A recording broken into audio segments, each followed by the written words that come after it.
Well, now that a few months have passed, it's time for a long-term review of the Samsung Galaxy S9 Plus.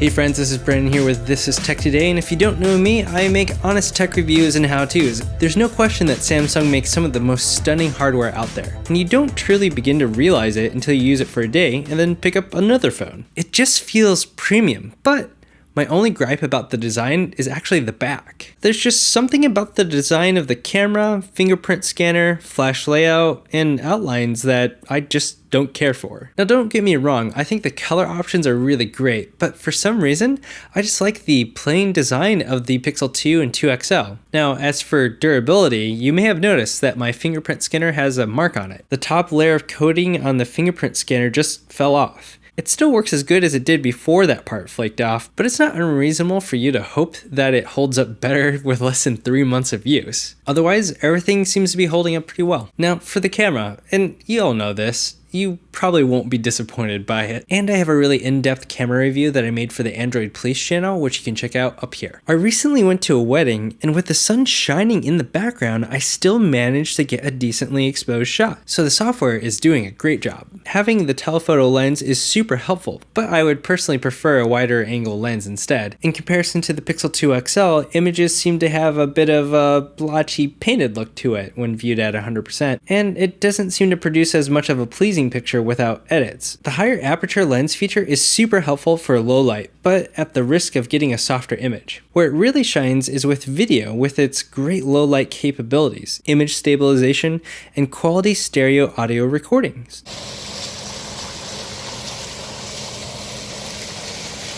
Quality audio recording is something that the Pixel 2 XL really lacks. I do believe that the S9 Plus is one of the top 2 smartphones for video, the other being the iPhone X. Now, despite all this, I actually don't enjoy using the S9 Plus camera. That might be a bit of a surprise to you, but let me explain. The camera app has an unpleasant interface that I find often lags or is too sensitive to touch that I often change to a different setting on accident. The number of times that the selfie cam activated on me without me wanting to use it is insane. The subpar software makes the really awesome idea of a manual pro mode a pain to use, and all because of software. Now for the audio quality, and keep in mind that I am a freelance audio engineer. I've done this for touring bands, helped out with Dustin Kensrue from Thrice, so I'm coming from that background, a professional background. The speaker quality is really good for a phone. It's nice and loud, clear, full, and it doesn't distort at high volumes like the Pixel 2 XL. It's easily one of the best smartphone speakers out there, and the stereo speakers are a nice touch, but that's also a point I really have to address. So remember, I said the speaker quality is really great, but the speaker arrangement is really weird. One of the speakers is facing towards you while one of them is a down-facing speaker or to the side. Traditionally, stereo has consisted of 2 different speakers outputting 2 different channels, typically a left and a right. Both of these speakers are able and do output the same amount of sound and frequencies. So that means that both of them are equal in their capabilities. If you were to take a 1-channel tone and split it into 2, it would sound exactly the same between both of them. The way that the Galaxy S9 is set up is that one of them is actually louder than the others, and one of them puts out higher frequencies but not lower frequencies, and then one puts out lower frequencies but not higher frequencies. That's not a traditional setup. That's essentially a pseudo-stereo setup, and there's a link down below in the description if you want to learn more about what pseudo-stereo is. I made a whole video about why it's weird, and you can watch it up here, and you can read more about what stereo is by checking out the link in the description. Now for the display. You can't talk about the Galaxy S9 Plus or S9 without talking about the curved edge. It's less curved on the edges than the S8 Plus, so distortion from whatever is displayed on the curved is reduced. It still remains, but it feels like less of a point to complain about, at least compared to last year.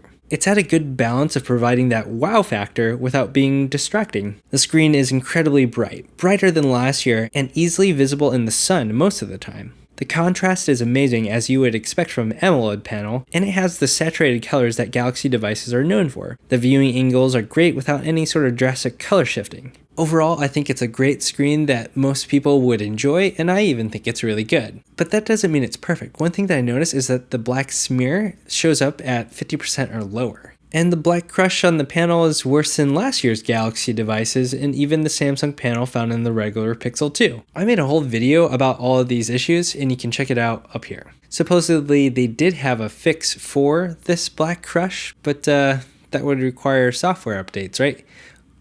Let's talk about that. There's a lot of features that are available on the Galaxy S9 Plus. The Edge dock can be nice for quick launching apps or contacting people. There's the list view and the app overview, the ability to lock apps or have private folders, pop-up action view, essentially Facebook chat heads, but apps. I made a video about those features and more, which of course you can check it out up here, and I'll have links in the description for all that as well. I often describe Samsung phones kind of like a Swiss Army knife. It can do a lot, but when you activate a Samsung phone for the first time, you're bombarded with a lot, and that can feel really overwhelming for some people. I prefer a more simple but powerful approach instead. And I admit, some of my frustration may come from the UI, from the software, and I just prefer stock Android. And here's the biggest thing. Within the first week of July, that's when I received my first software update. That includes monthly security updates. So that's, 3 months without receiving a software update or security update? Now, Samsung doesn't have a good reputation already with their software updates. That means a lot to me. If there is a security issue or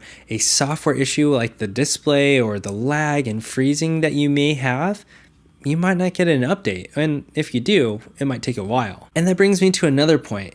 Within 2 months, I started to get a lot of lag, and I actually had to restart my phone either every day or every other day because it would freeze. For me, software is the most important thing because the software allows the amazing hardware to actually do what it needs to do. If the software fails, it really doesn't matter how good the hardware is, and I'm ultimately looking to use my phone as it should be used. If I can't use all the features, whether it's software or hardware, it's really hard for me to suggest that phone for someone to use. Now for the battery, well, check out these screenshots. As you can see, I didn't really have a really good battery life off of it. It would give me a screen on time between 2 to 3 hours, sometimes a little bit more than that, but otherwise I always had to worry about charging it. Now let's talk about some of the other things. First, the fingerprint scanner. I personally don't really like its pill shape. I like having a full circle that covers more of the pad of your finger, and it tends to favor more of a swiping gesture. But oftentimes when I use it, it seems to be really fickle and it won't respond to my fingerprint. It'll say,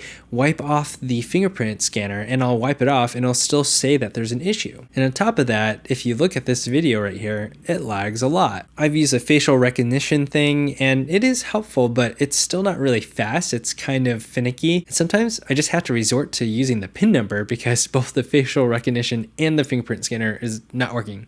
Do you see how stupid this thing is? Now, the one thing about Samsung phones that just blows me away is actually Samsung Pay. What's really cool about Samsung Pay is that it works on any terminal. Even if you go to a store like Walmart, which doesn't have NFC, it'll still work. It'll work with the magnetic strip as if you swipe your credit card. That's crazy, and I really, really, really wish that Google had access to that, or even Apple, because that would change everything. And surprisingly, the AKG earbuds that come with the phone are good. They definitely sound like a pair that you would probably spend closer to $30 or $40 for, maybe a little bit more. So I would say that's a win. Now, there's definitely a lot of standout features that come with the Galaxy S9 Plus, something like the super slow motion option with the camera or the hyperlapse. But one thing that really is kind of stupid is the whole makeup thing. Honestly, I don't really know how to turn it on or where to find it, and I kind of don't care to find out. But let's think about this for a second. Why is that there? For the ladies out there and those who might want to ask some ladies, do they actually want that? I honestly think that and some of the other software features are kind of those wow factors that you see at the store that gets you to buy the phone, and then you never use it again. And then with the makeup part of it, that was actually marketing. You actually have makeup companies that are integrated with that feature. There's no way that they didn't pay for that. So Samsung just used that to market to you. I guess clever, good for you, but I don't want that bloatware on my phone. So I kind of would describe Galaxy S9 Plus maybe like a multi-tool that has diamond edges on every single tool, but a plastic encasing. So because of the software, the lagginess, and the poor battery, I actually moved back to the Pixel 2 XL, which is more like a refined, sharp knife and can do a few things, but it can do it really, really well. So personally, I wouldn't suggest a Galaxy S9 Plus, but if you want to get your hands on one, there are links down below in the description. And I have a whole bunch of videos that are related to the Galaxy S9 Plus, things like case reviews and wireless chargers. So if you want to watch any of those, click some of the videos off to the side and check the description. And while you're at it, go ahead and give this video a thumbs up and subscribe. And if you really didn't like this video, feel free to give it a thumbs down as well. I'd love to have a really friendly and constructive conversation with you, so leave some comments down below. And if you didn't know, I have a Discord channel for the This Is Tech Today community, so you'll find a link down below in the description as well. It's always a pleasure making videos for you, and I appreciate your time. Thank you for watching This Is Tech Today. Until next time.